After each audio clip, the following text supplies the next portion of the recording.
over to you.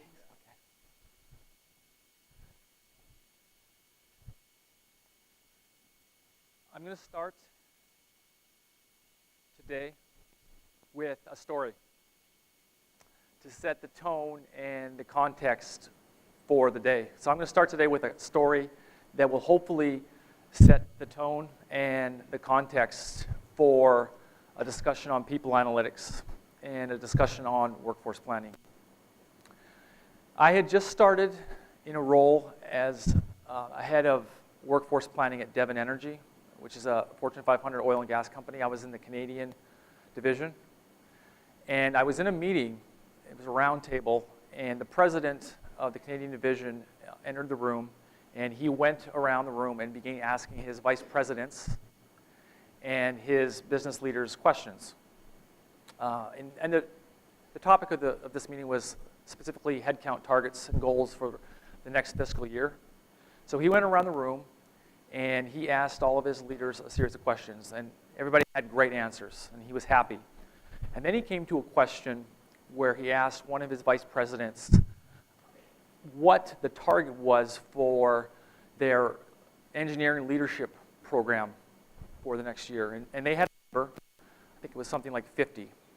And they had a number every year that they developed a target for this engineering rotational program. And this rotational program was a key component of their leadership development at this organization. And so the vice president confidently, he gave an answer, this is the number. And the president asked a simple question. He says, so why is 50 the number? And the look on the vice president's face was sort of, well, because that's the number. Why is that the number? So the vice president hastily looked to his senior manager and asked his manager, yeah, why is 50 the right number?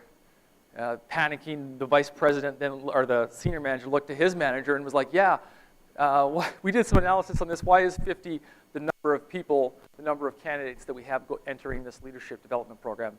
And he was stumped. And so everybody in the room then looked to me all at the same time and said, well, why is 50 the number? And I said, I can't give you an answer. I have to do some analysis. And I have to think about some variables and to look at the internal and the external market and to look at a host of different issues before I can tell you if 50 is the right number.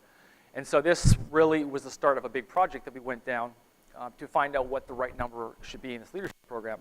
Fast forward 3 or 4 months later, the results of the analysis showed that that was roughly double the amount of people that we needed for an optimal leadership development program. And more, we found that after the leadership development program was a 5-year program, it was fairly long. And at the 5th year, the probability of attriting from this leadership development program for the organization increased by 6 times. So what we found was that over that 5-year period, there was a massive opportunity cost with lost productivity. So we were bringing in a bunch of people in this leadership program, foregoing all of their productivity while they upskilled and got fully productive over 5 years.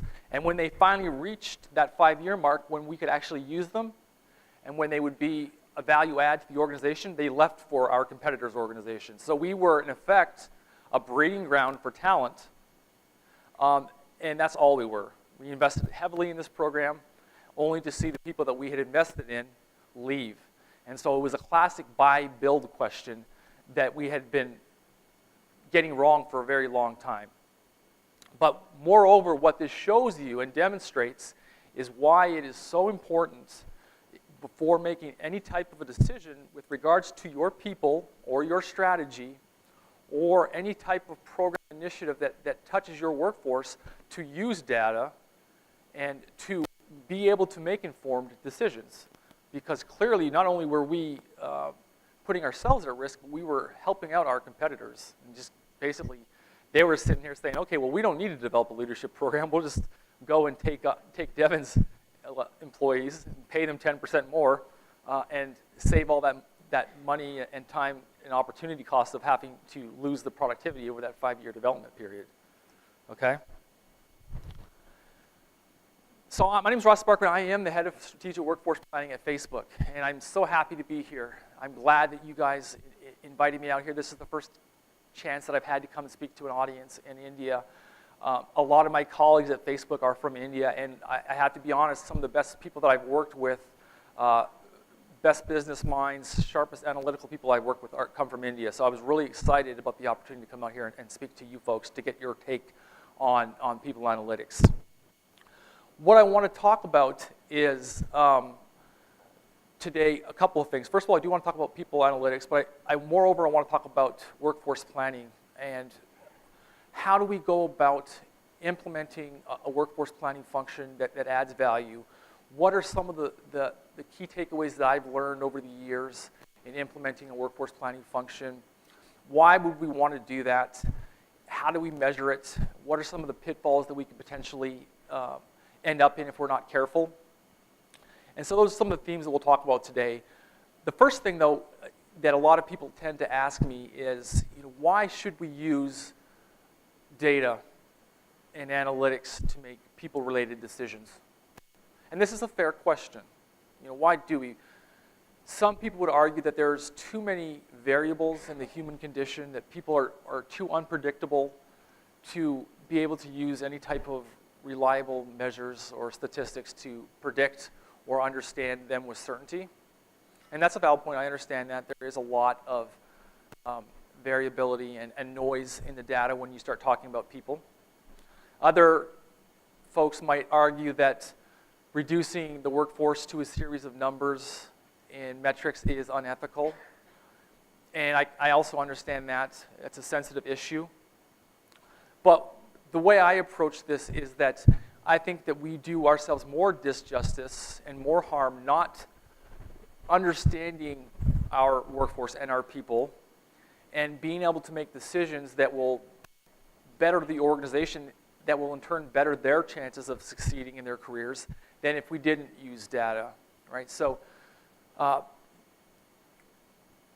this quote right here that we see, without data, you're just another person with an opinion, really resonates with me because you essentially are, right? And the Devon example is a perfect example of that. Esther and I were talking last night, and you don't necessarily have to use the data, what the data tells you when you make your decision, but you want to be able to at least make an informed decision. So if your gut is telling you one thing, okay, and you really truly feel that's the way to go, that's fine. But before you go down that route, be informed. What do the data tell you? Okay, fine. This is what the data tell me. My gut tells me this. I still want to go with my gut. Fine. However that decision works out for you, you can know with comfort and certainty that you made the best informed decision that you could. I look at Mark Zuckerberg as an example of someone who uses his gut a lot, and he's usually right. But I'm sure he uses his gut with data all the time before he makes any type of decision. So we're going to talk a bit about people analytics, but specifically we're going to talk about workforce planning. And so one of the things that I want to do and to clear up is what the difference between, in my mind, workforce planning is and people analytics, and how the two are inextricably linked.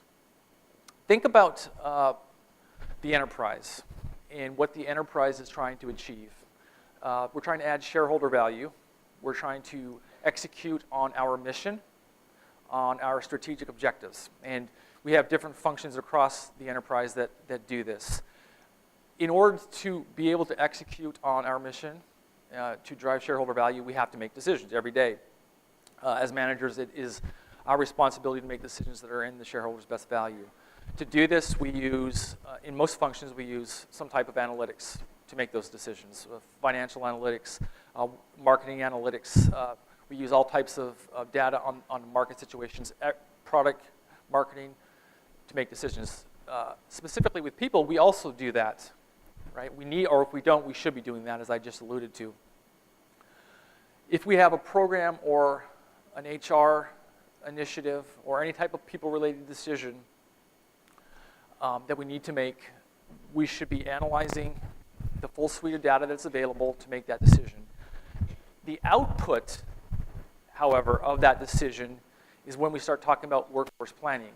So we went through our analysis, and our analysis has told us that we need to grow our market in Latin America, which would require us to increase our workforce by 6-fold. Okay, so that was the analysis that the data showed us, and it basically gave us an output of having to increase our workforce by X percentage in Latin America. The workforce planning now says, okay, let's look at what our current workforce is there, and what do we have to do from a strategy standpoint, from a planning standpoint, to get to what that data, what that analysis showed us. So it takes the people analytics and executes on it. It puts it into a plan that drives the broader strategy, right? So I think a trap that I see a lot of organizations getting into is maybe they're doing workforce planning without the analytics, which gives them poor workforce planning because they haven't made informed decisions, or they're doing workforce analytics without the planning. They get into analysis paralysis where they're coming up with all types of interesting insights, but they don't execute on it because they don't have a plan. So the two are inextricably linked. You need one to have the other if you're going to do it properly. So that sets the tone a little bit. Now let's start to narrow in a little bit more on specifically what workforce planning is.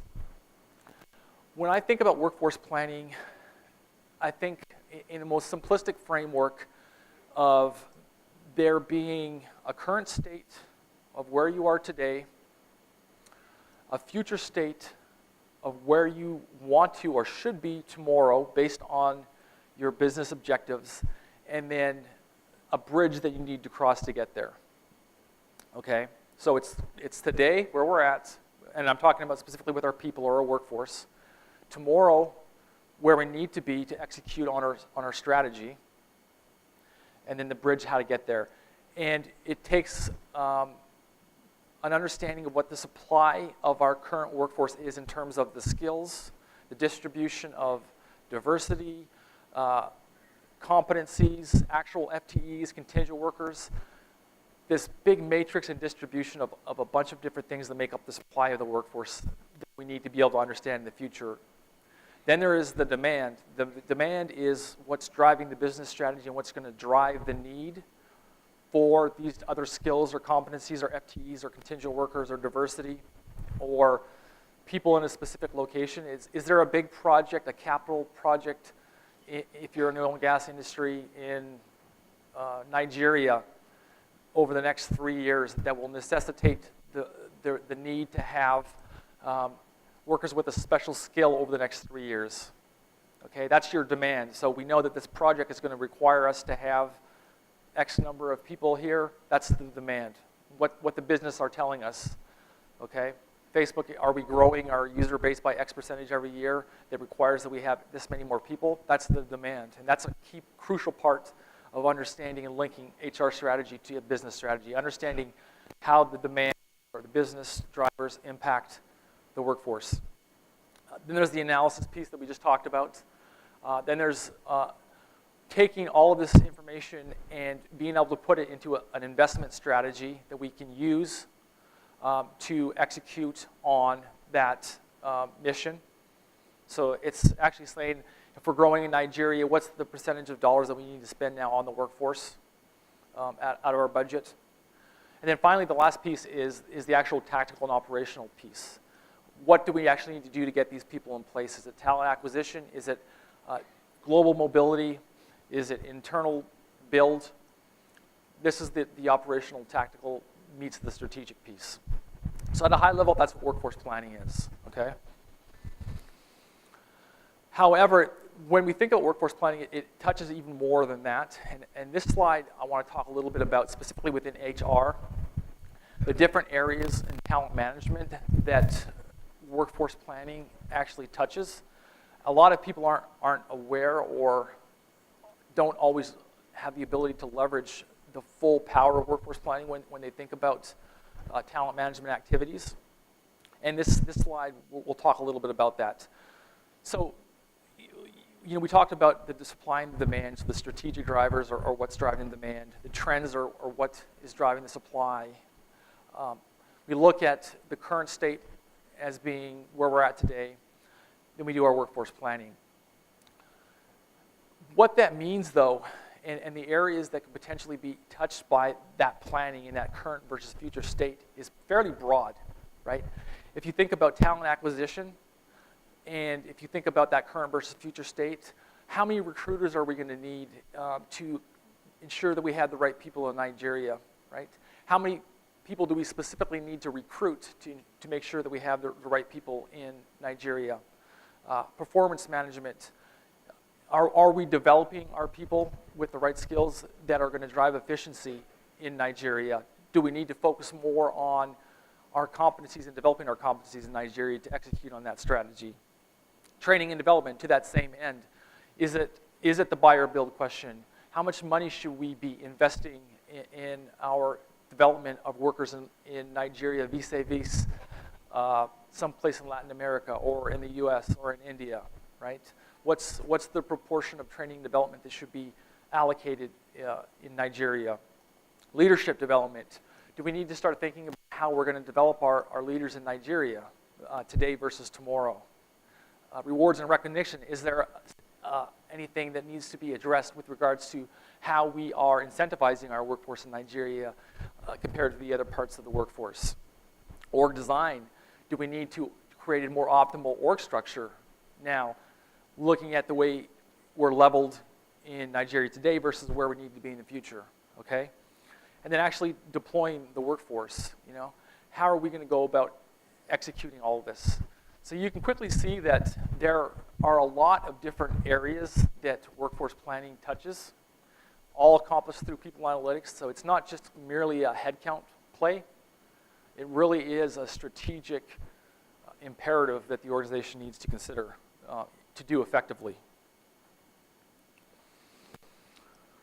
So why do organizations need to make informed decisions? And this will kind of go back again to the burning platform for making informed decisions. And what I like to do here is I like to take a bit of a step back and look at the 30,000-foot view. And I always ask the question, as an organization, sort of what, or a business, a publicly traded company, what is, the primary purpose, in theory? This is theoretical, obviously.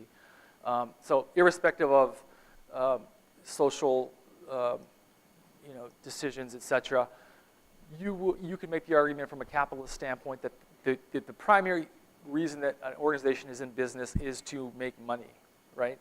Is to drive shareholder value, right? To increase profit margins, okay?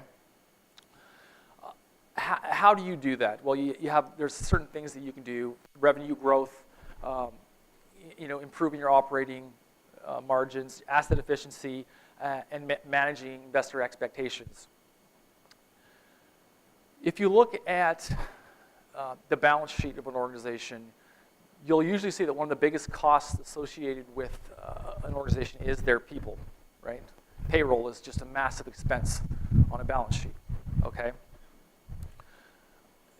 I always find it interesting, though, that if you were to compare how we analyze our people, this massive cost, compared to how you would analyze your, say, plant and equipment expenses, and the analytical rigor that you do with making making decisions around plant and equipment on the balance sheet, there's a disparity there, given how much,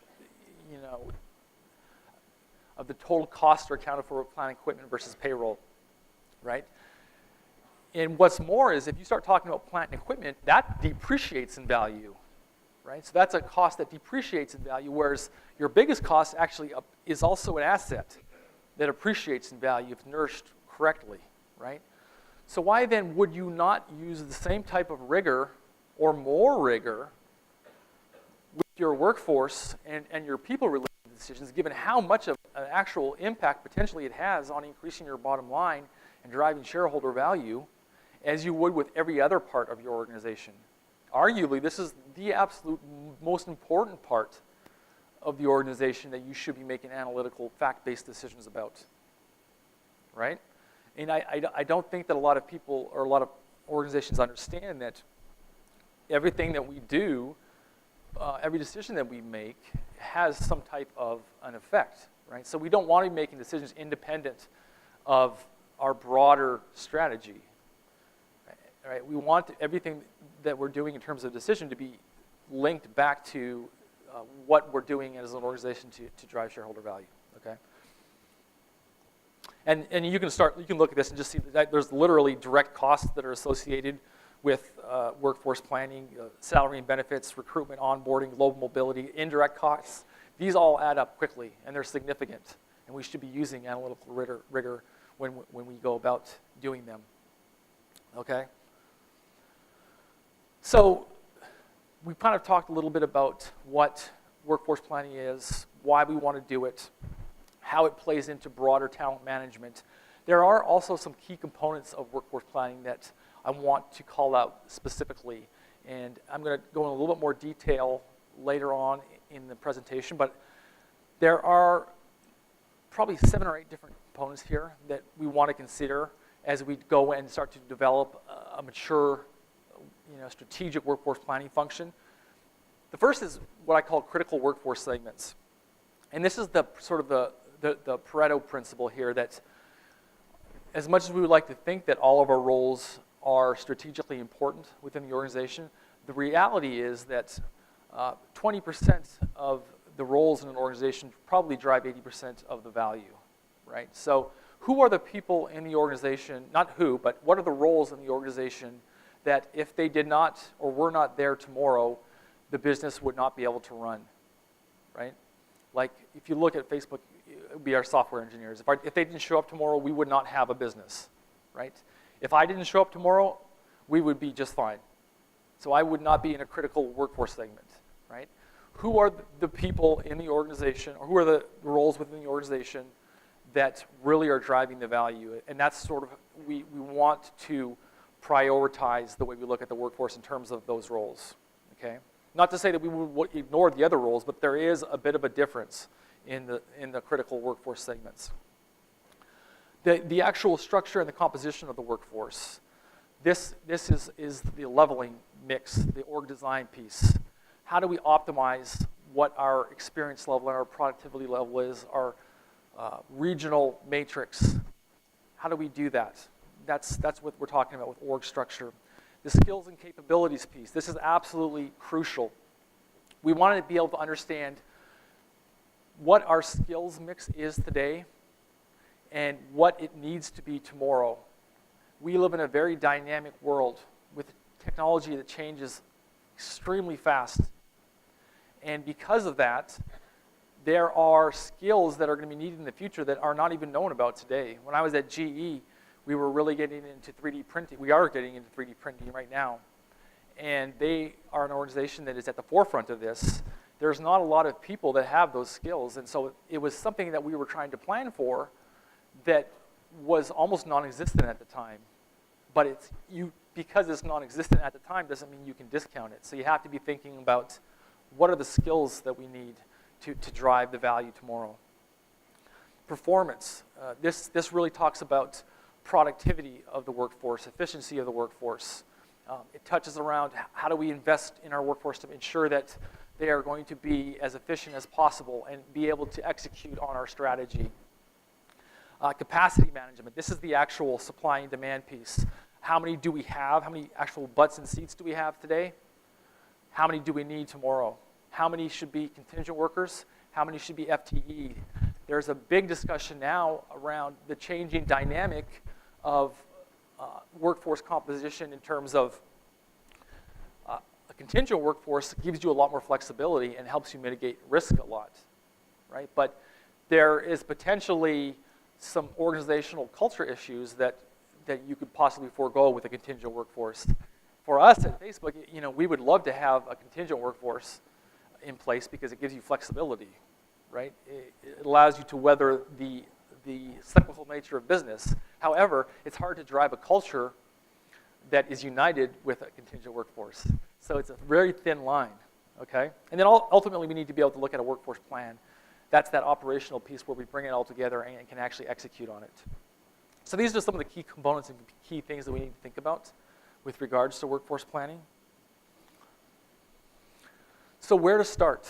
I'm going to walk you through sort of very, very high level, step-by-step things that we want to consider. possible quick wins that we could do to get a robust workforce planning function in place. This is not fully comprehensive. This is not a cookie-cutter approach, but there are some things that I've seen in the past that have worked and that I'm working on today to help drive value at Facebook. The first thing, and I just talked about this a little bit, is identifying those critical workforce segments, okay? And this is an exercise where we're going out and we're working with grassroots leaders, going out, conducting polls and interviews to understand what are the roles that drive the value, and having a really honest and candid conversation with leaders around, which and where should we be prioritizing. Okay, we need to be thinking about things like the growing market, the dynamic market for talent. Are these roles in high demand? Are software engineers with iOS app development skills in high demand across the world? Is Uber offering $1 million in equity to people with these type of skills? How does that impact us? Okay, these are real questions that we need to be asking ourselves. And what is that going to look like in the future? How are technological advancements going to impact our ability to get these type of people in their roles? Okay, so I'll talk a little bit more about what critical workforce segments are. They essentially are the people in the workforce who drive a disproportionate amount of the value. Okay, if you look at an investment bank, they're probably going to be the traders. Are they the guys that are making 40, 50% of the revenue every day? Is there 10 guys? Is there traders that are accounting for a large percentage of your revenue? They would be your critical workforce segment. I think it's also interesting that you should think about a difference in roles and actual people. So there is roles that are critical, and then there's people within those roles that are critical. And the two are independent of each other, but they're also linked. Okay, so within your critical workforce segment, you also want to be thinking about specific individuals who are driving value, but don't get the two confused. Okay, so if I have 1 unit of a resource or $1 to spend, where should I allocate it to obtain the highest return on the business? Think about it in those terms, right? Those investment decisions that I was talking about. If I have a finite amount of resources or budgets to spend on optimizing my workforce, am I going to spend it on my head of strategic workforce planning, or am I going to spend it on my iOS software engineers? What do you think Mark Zuckerberg is going to do? Right? They're real conversations. They're real conversations that you need to have. Another big piece, and this is a really challenging and could potentially be one of the most expensive and largest risks that you undertake when getting started in people analytics or workforce planning is the data quality, right? And in my experience, before you even go down the road of getting into really robust advanced analytics, forecasting, you need to have a really strong understanding of the limitations of your data, right? Because with people data, there's often a lot, it's unstructured, okay? I mean, I know big data in general is unstructured, but you have to understand what the limitations of structured and unstructured data are. You have to understand where you're going to be getting this data from, understand what the data are telling you, and have common definitions around things like attrition. What is going to be the calculation? You can't be having 15 different calculations for attrition, right? Are you using a rolling, 365-day average, or are you just using a total average of headcount for the year when you're doing attrition? Arguably, you could use either one, but you just need to make sure that you have consistency across the organization, okay? Often, a lot of HRIS systems have not been well maintained in the HR space, and so you have to be honest when you're going back and doing inventory on the data. Is it accurate? How far accurate is it? right? Is it only 2 or 3 years accurate, or do we have a robust, you know, data repository of 15 years? I would argue that most organizations probably don't, right? And if you haven't been maintaining your HR data, what do you need to do in terms of controls to get them in place to start doing that properly?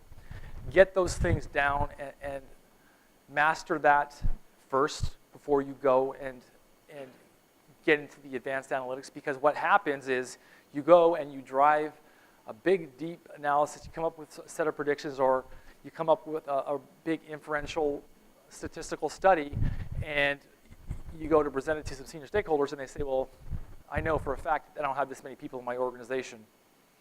And you say, well, in the HRS data, it says that you do.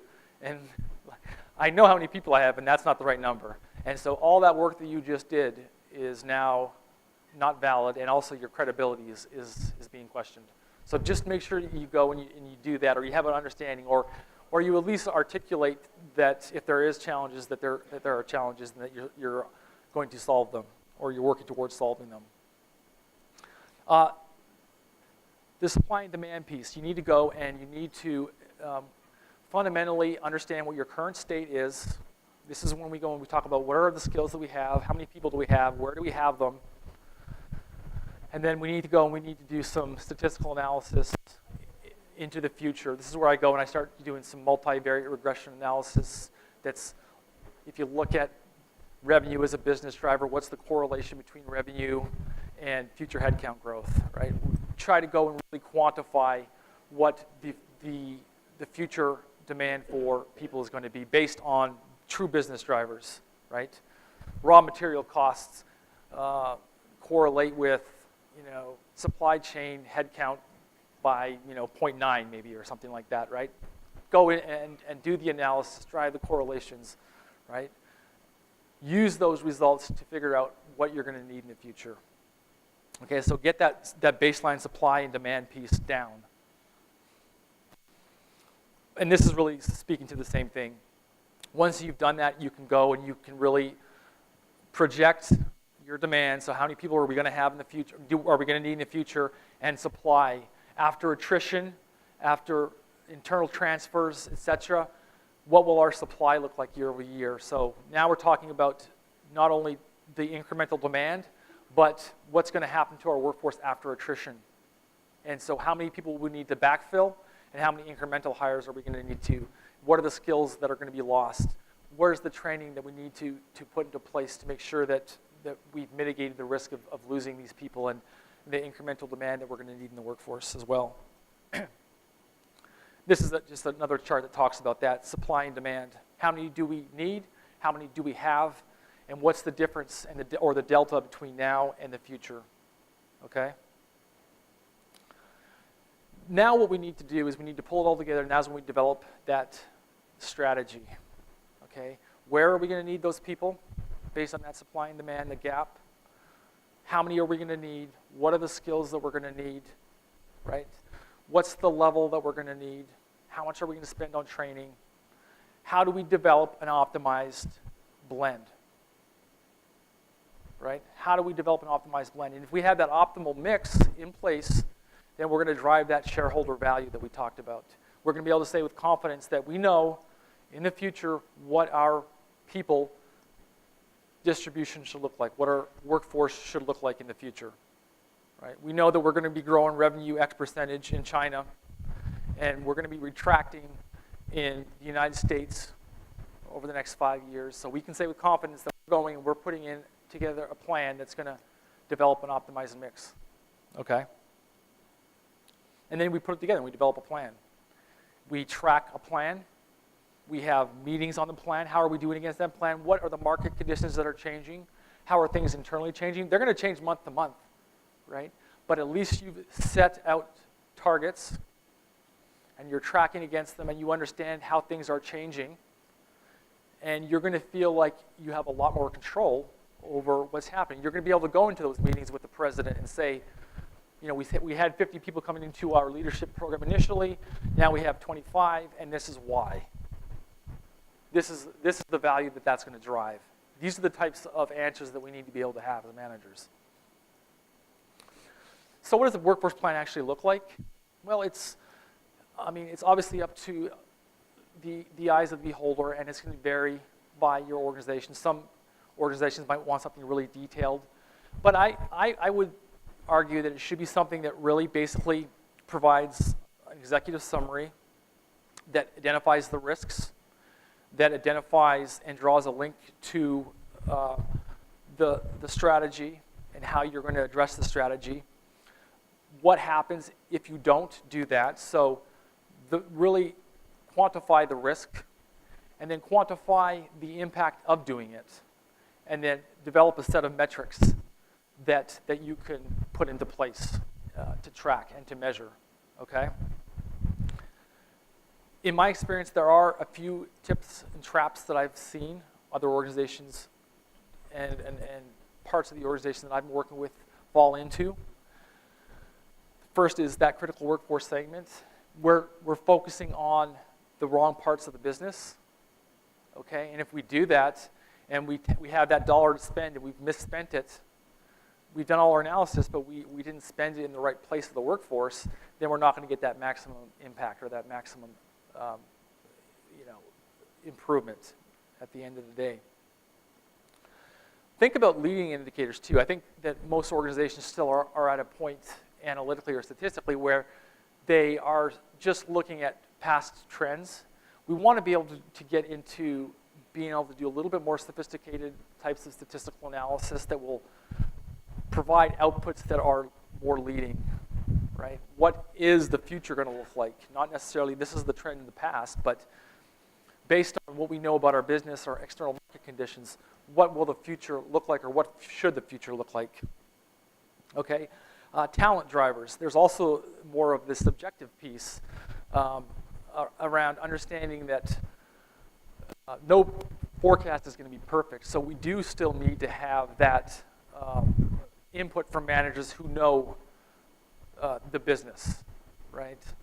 And understand what's driving talent and the trends in talent. So use the analytical piece to make decisions, but at the end of the day, there still does have to be some intuition that's involved, right? Like don't totally throw aside common sense, okay? And then use scenarios. Often, we'll think about what this sort of myopic future would look like, and we're assuming that that's going to happen, but the reality is that things change very fast in the external market, and we have to understand what would happen if things took a turn for the worst or took a turn for even better. So we need to have multiple scenarios in play, and that's a big piece. Don't focus on what we think is going to happen, but focus on what could happen also. And then this is just the metrics that we talked about and questions that we want to ask really, Is this plan supporting our strategic goals? Does it improve efficiency and reduce cost? These are the questions that we talked about earlier with driving shareholder value. Does it reduce risk? Okay. Does it enhance decision making? And does it generally improve the organization? Okay. These are baseline questions that we can think about when we're measuring the success of a workforce plan. Okay.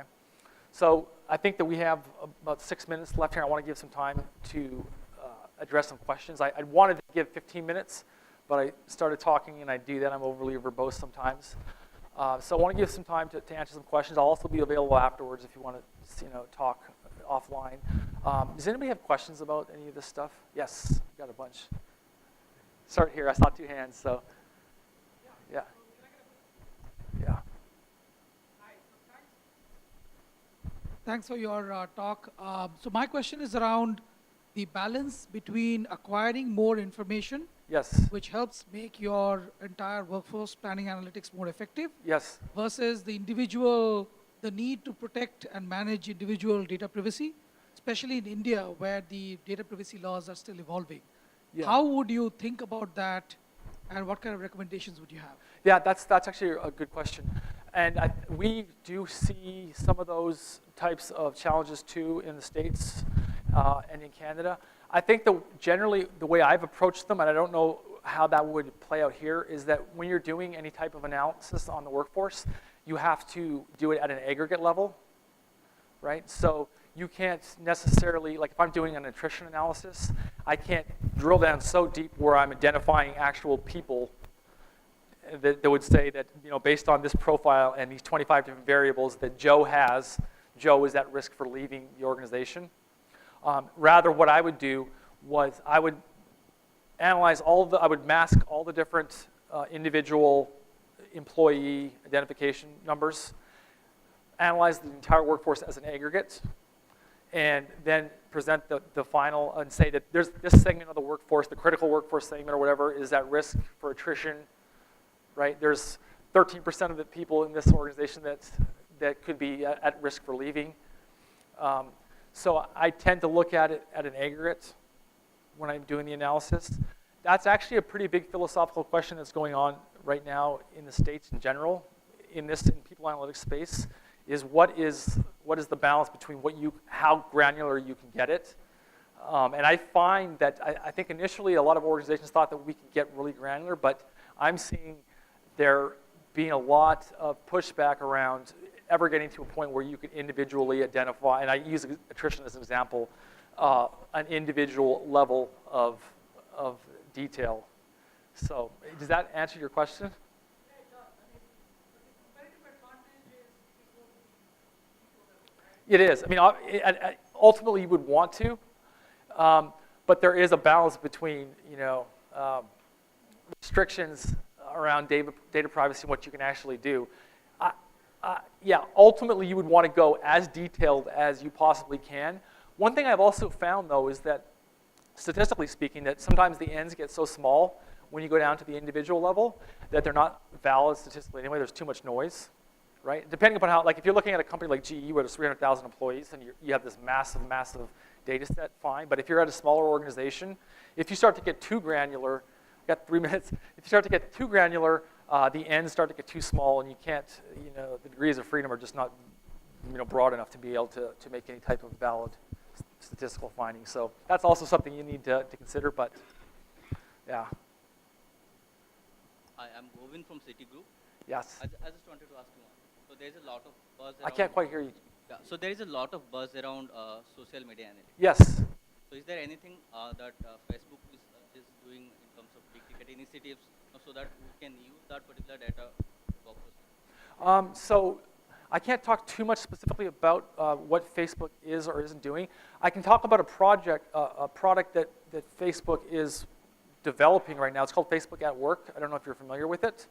And it's basically a product where you're going to be able to communicate and do a lot of your daily transactions via Facebook. And I think the intent would be then, if you had all of your workforce and you were using this type of a system on Facebook, that it would become an individual organizational decision as to whether or not you would want to use your data on your employees that are on Facebook in this system to drive your analytics. So does that make sense? I can't tell you what we actually use our Facebook data for at Facebook. I can tell you about potentially how you could in the future use Facebook at your organization for your employees. And how is this new product different from Branch Out? From which one? Branch Out. I think Facebook had one product. Oh, that's what we use it. That's what we use. We use it a lot. Like, I literally have Facebook up all day at work, and we use Messenger, and it's a very robust way of communicating and staying engaged. And I just read an article. It's a fairly new product that we're developing. It's literally called Facebook at Work. I just read an article yesterday that I think that we have something, I can't remember the number. We have quite a few organizations that are in a beta test phase for it. And I think that you're going to start to see a lot more organizations use it. It's going to be pretty interesting. Yes. Got a couple minutes.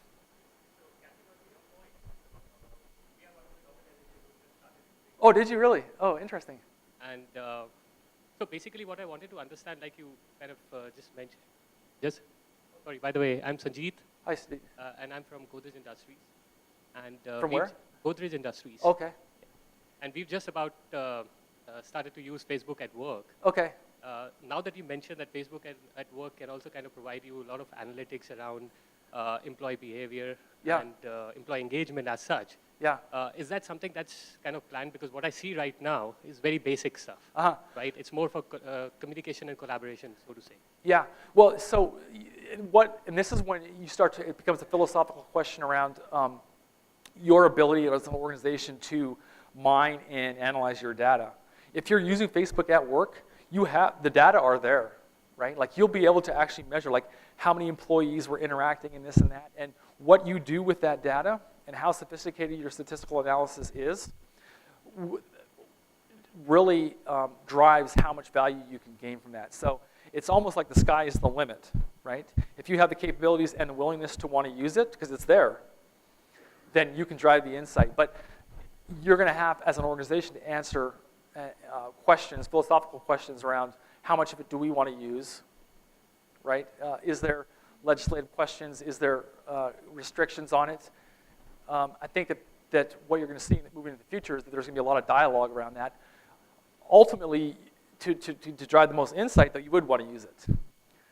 The question is there going to be restrictions? Are you going to have the analytical capability? If not, what do you need to do to get that into place, right?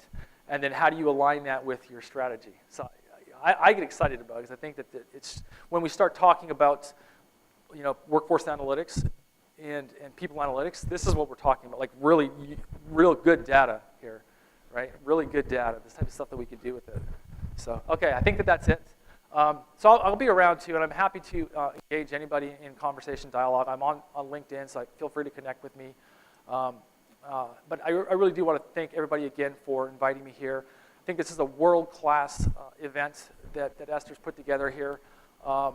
And I look forward to hearing from everybody else throughout the day. So thanks.